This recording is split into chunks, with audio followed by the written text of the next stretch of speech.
নমস্কার বন্ধুরা, আমার চ্যানেলে আপনাদের স্বাগত। তো প্রতিদিনের মতো আজকেও একটা নতুন ধরনের ভিডিও নিয়ে এসেছি।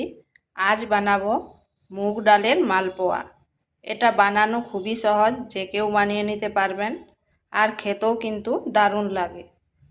তো এই শীতের সন্ধ্যায় একদিন বানিয়ে দেখতে পারেন। তো চলুন দেখে নেওয়া যাক আমি কিভাবে এই মালপোয়া তৈরি করি। এখানে নিয়েছি এক বাটি মুগ ডাল। মুগ ডালটা আমি 1 ঘন্টা আগে ভিজিয়ে রেখেছিলাম, ভিজে গেছে। এরপর জলটা ঝরিয়ে নিতে হবে। একটা ছাঁকনির সাহায্যে জলটা ঝরিয়ে দিচ্ছি।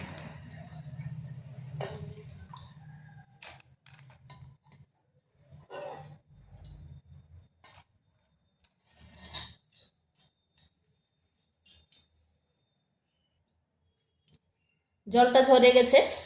এরপর একটা মিক্সিং বোল নিয়েছি, এই মুগ ডালটাকে পেস্ট করে নেব।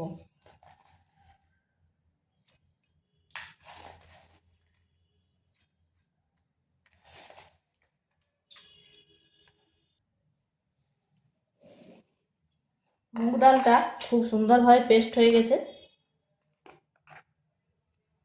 এরপর একটা পাত্রে ঢেলে নিচ্ছি।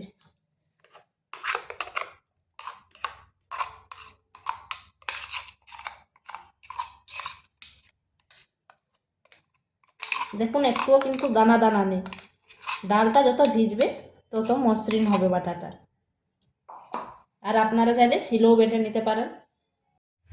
এখানে দিয়ে দিচ্ছি 1 বাটি ময়দা, আর এই বাটিরই মাপ করে আমি মুগ ডালটা নিয়েছি।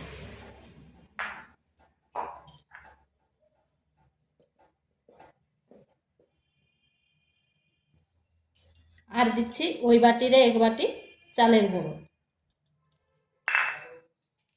দিয়ে দিচ্ছি পরিমাণ মতো লবণ, আর দিচ্ছি কালো জিরা।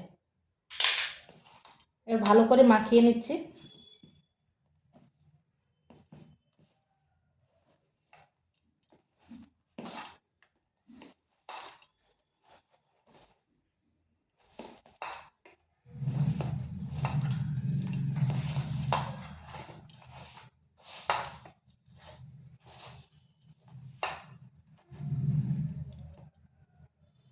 এটা মাখানো হয়ে গেছে। এখানে দিচ্ছি ওই বাটিরে 1 বাটি চিনি। ওই জন্য যে কোনো জিনিস মাপ করে নিলে যে কোনো পাত্রে দিতে সুবিধা হবে।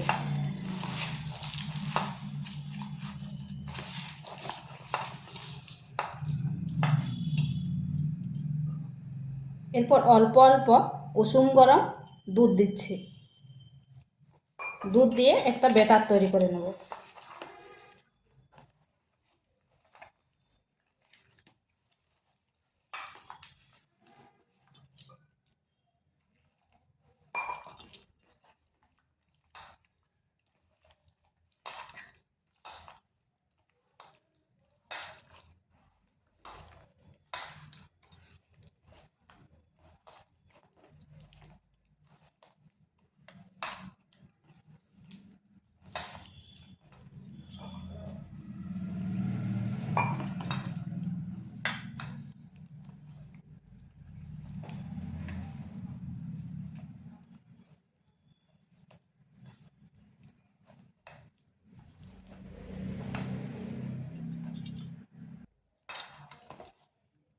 ব্যাটারটা ঠিক এরকম হবে।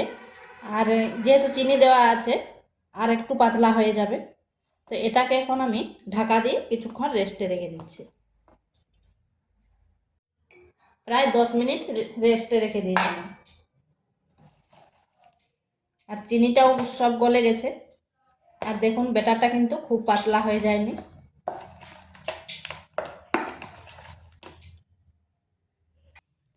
তো এখানে কড়াই বসিয়েছি, আর তেলটা গরম করে নিয়েছি। গরম করে নেওয়ার পর আঁচটা স্লো আঁচে করে দিচ্ছি।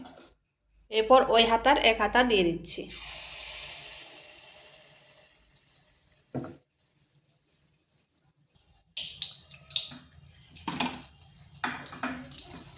আর দেখুন বন্ধুরা, কত সুন্দর ফুলে উঠেছে। এইভাবে উপরটায় হালকা তেল ছড়িয়ে দিচ্ছি।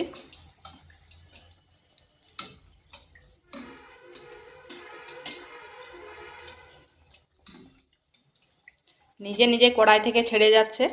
এরপর উল্টো পাশটা ঘুরিয়ে দিচ্ছি।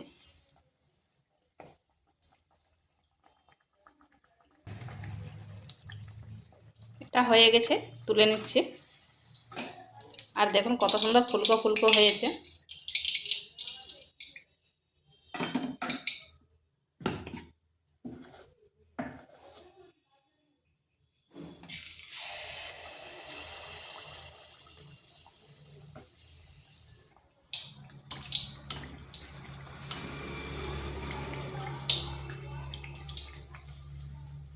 প্রতিটা কিন্তু এইরকম ফুলকো ফুলকো হচ্ছে।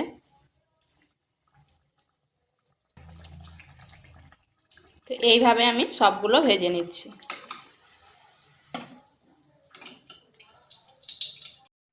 তো বন্ধুরা, এগুলো তৈরি হয়ে গেছে। আর দেখুন কত সুন্দর হয়েছে। প্রতিটা এরকম ফুলকো ফুলকো হয়েছে আর কতটা সফট, আর খেতেও কিন্তু দারুণ লাগে। তো ভিডিওটা ভালো লাগলে লাইক, শেয়ার, কমেন্ট অবশ্যই করবেন।